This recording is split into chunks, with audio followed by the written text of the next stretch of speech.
اور حرمت کی شرعن جو وجہ ہے وہ یہ ہے کہ گٹکا جو بنایا جاتا ہے اس کے اندر جو مٹیریل استعمال ہوتا ہے اس کو باضابطہ شراب میں ڈبا کے نکالا جاتا ہے۔ میرا ایک مسلی وہ پہلے گٹکے کے ہی کمپنی کارخانے میں کام کرتا تھا، اس نے نوکری چھوڑ دیا اور اس کے بعد کسی اور کمپنی میں کام کرنے لگا۔ تو میں نے اس سے پوچھا، میں بولا بھائی تم وہ کمپنی میں کام کرتے تھے؟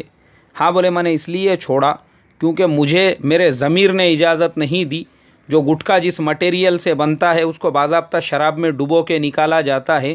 اور بولے یہ جتنے زردے ہیں جس کو ہمارے ہندوستان میں اکابر بھی کھا رہے ہیں، اصاغیر بھی کھا رہے ہیں پان میں ڈال کے، جیسے بابا رتنا ہے، جیسے 300 120 ہے، جیسے جتنے بھی آتے ہیں یہ ایک دم اعلیٰ کوالٹی کے، بولے باضابطہ ان کے اوپر برانڈی اور رم چھڑکی جاتی ہے۔ رم ایک شراب کا نام ہے، وہ باضابطہ اس کے اوپر چھڑکی جاتی ہے۔ بغیر رم کے چھڑکاؤ کے نہ اس میں خوشبو پیدا ہوتی ہے نہ لذت پیدا ہوتی ہے۔ تو اس کے لیے میرے محترم بزرگوں، اب آپ سوچو نا، گورنمنٹ نے پابندی لگائی ہے، کچھ ریزن تو ہوگا نا،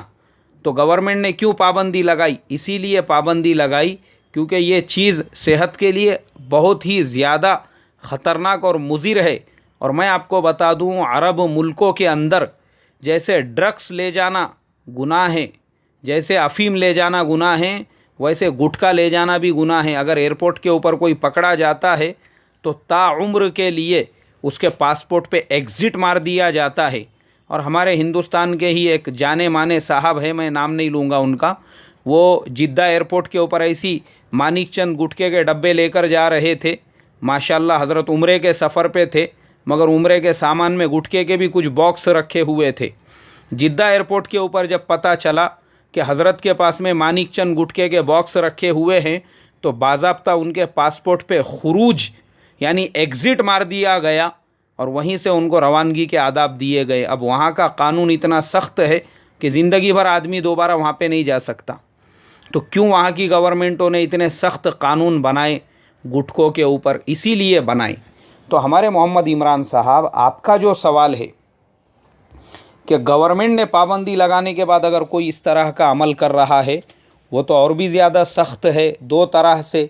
ایک تو شرعاً آپ کے لیے ایک ناجائز چیز کو آپ بیچ رہے ہو، اور دوسرے ہمارا اسلام بھی یہ کہتا ہے کہ جس ملک میں رہتے ہو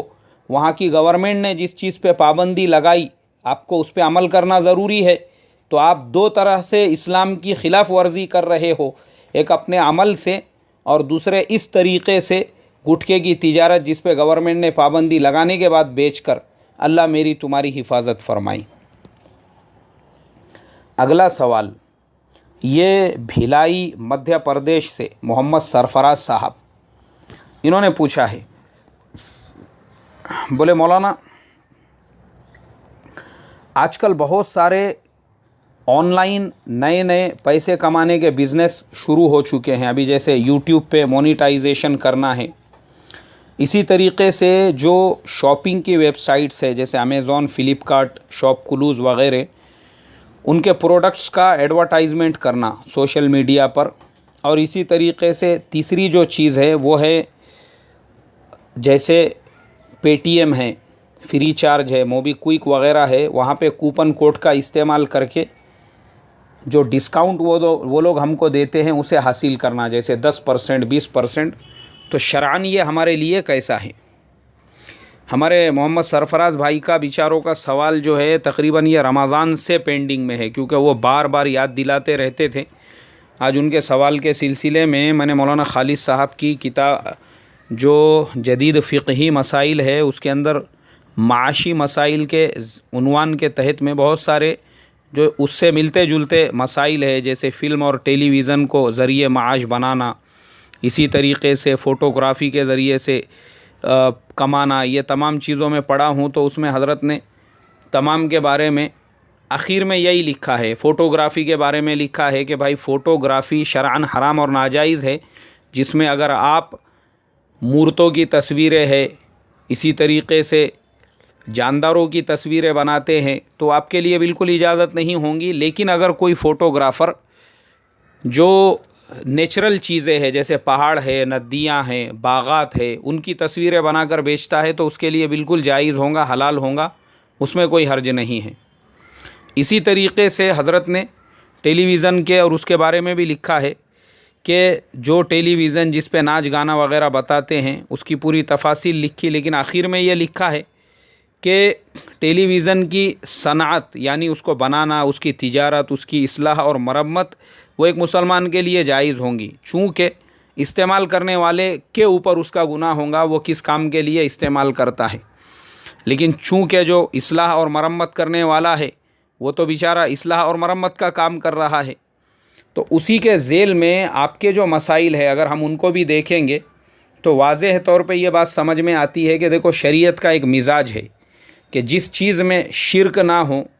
حرام نہ ہو، اللہ اور اس کے نبی کا حکم نہ ٹوٹ رہا ہو، اس میں کوئی غرر نہ ہو، دھوکہ نہ ہو، تو وہ چیز آپ کے لیے حلال بھی ہوں گی اور جائز بھی ہوں گی۔ اب رہا یوٹیوب مونیٹائزیشن کا مسئلہ، اس کے اندر آپ اگر وہ ایڈورٹائزمنٹس جس کے اندر شراب کا ایڈورٹائزمنٹ نہ ہو، فلم کے ٹریلرز نہ ہوں، اسی طریقے سے انشورنس اور بہت سارے بینکنگ کے لائن کی چیزیں ہوتی ہے، وہ تمام چیزوں سے ہٹ کر اگر ایجوکیشنل آپ ایڈورٹائزمنٹ کو سلیکٹ کرتے ہو، یونیورسٹیز ہے اور اس کے علاوہ جو ہے ایسی حلال اور جائز چیزیں ہیں جس سے شریعت کے کا کوئی حکم نہ ٹوٹتا ہو، تو وہ آپ کے لیے بالکل حلال ہوں گی اور بالکل جائز ہوں گی، اس میں کوئی حرج نہیں ہوگا۔ ایسے ہی امیزون وغیرہ کے جو پروڈکٹس ہے، اگر ایسے پروڈکٹس کو آپ بیچ رہے ہو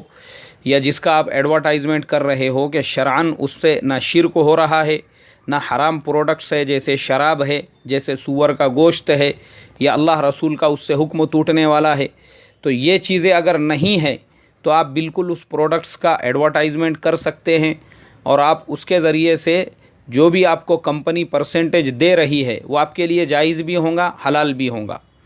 اسی طریقے سے کوپن کوڈ میں ایکچولی کیا ہوتا ہے کہ وہ کمپنیاں آپ کو اس لیے ڈسکاؤنٹ دیتی ہے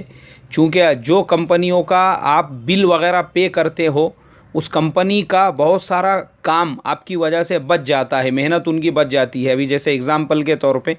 آپ مہاراشٹرا الیکٹرسٹی بورڈ کا بل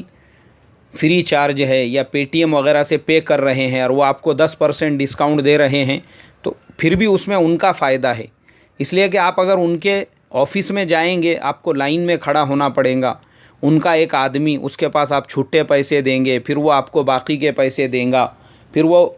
کمپیوٹر میں آپ کی پوری انٹری کریں گا، پھر سلپ بنائیں گا، پھر پرنٹ آؤٹ نکالیں گا، پھر آپ کو دیں گا، پھر وہ پورے لوگوں کو کا کام ہونے کے بعد شام میں پورا حساب کریں گا، وہ پورا پیمنٹ بینک میں لے جا کے جمع کریں گا، پھر وہ بینک میں جمع کرنے کے اپنے بڑے آفیسر کو دیں گا، پھر وہ بڑا آفیسر ساری برانچوں کے پیمنٹ کو بینک میں لے جا کر جمع کریں گا، مطلب وہ پروسیسنگ کمپلیٹ ہونے میں ان لوگوں کو 15 دن سے 1 مہینے کا وقت لگتا ہے، اور پھر اس کے درمیان میں بہت سارے موقعوں پر جو ہے اس میں خیانتیں بھی ہوتی ہے۔ تو گورنمنٹ نے اور یہ اس طرح کی کمپنیوں نے یہ چیزیں اس لیے نکالی ہے کہ اگر آپ ڈائریکٹ فری چارج یا پے ٹی ایم کے تھرو ان کا پیمنٹ کر رہے ہو، ان کی یہ ساری محنتیں بچ رہی ہے، نہ ان کے آدمی کو آپ کی انٹری کرنا پڑ رہی ہے، نہ آپ کو پرنٹ آؤٹ دینا پڑ رہا ہے، بلکہ آپ خود آن لائن ڈائریکٹ اپنے اکاؤنٹ سے گورنمنٹ کے اکاؤنٹ میں اور کمپنی کے اکاؤنٹ میں پیمنٹ پہنچا رہے ہو، تو یہ تمام تکلیفوں سے وہ بھی بچے، آپ بھی بچے، تو آپ نے ان کو سہولت دی، آپ نے ان کی محنت بچائی، اس کے لیے کمپنی آپ کو ڈسکاؤنٹ نہیں دے رہی ہے، بلکہ ان کا جو مین پاور کا اور ان کی ساری محنتوں کا جو فائدہ ہوا ہے وہی آپ کو ریٹرن دے رہی ہے، تاکہ آپ آن لائن پیمنٹ کرنے کے عادی بن جاوے، تو پھر ان کے پاس میں ان کو آدمی بڑھانے کی بھی ضرورت نہ پڑے اور محنت کی بھی ضرورت نہ پڑے، تو وہ بھی آپ کے لیے حلال اور جائز ہوگا۔ اسی طریقے سے بھائی بہت سارے ہمارے جو بھائی نئے ہیں وہ اصلاح معاشرہ کی ممبرشپ کے لیے وہ بار واٹس ایپ پہ میسیج کرتے رہتے ہیں۔ میں ان تمام سے ریکویسٹ کروں گا کہ میں ہر سبق کے نیچے لکھتا ہوں کہ اصلاح معاشرہ کی نئی ممبرشپ واٹس ایپ پہ ابھی ہم نئی کر رہے ہیں، اگر آپ کو بیانات چاہیے تو آپ ٹیلی گرام کے اوپر ہمارا چینل ہے، وہاں پہ IMF پونے انڈیا، اس پہ آپ آئیے، اس کو آپ جوائن کیجئے، جوائن کرنے کے بعد انشاءاللہ آپ پچھلے بھی سارے سبق جو سبق آپ کو چاہیے وہ بھی آپ کو وہاں مل جائیں گا، اور روزانہ نیا سبق ہم اس پہ ڈالتے ہیں، اس سے بھی آپ فائدہ حاصل کر سکتے ہو، یا یوٹیوب کے اوپر ہمارے تمام اسباق، تمام تفاسیر، تمام سیرت کے بیان سب کچھ وہاں پہ اویلیبل ہے، جب آپ چاہے اس وقت میں یوٹیوب پہ جا کر آپ جو سبق جو بیان ڈاؤن لوڈ کرنا چاہے کر سکتے ہیں۔ اللہ مجھے آپ کو عمل کی توفیق عطا فرمائے۔ السلام علیکم ورحمۃ اللہ وبرکاتہ۔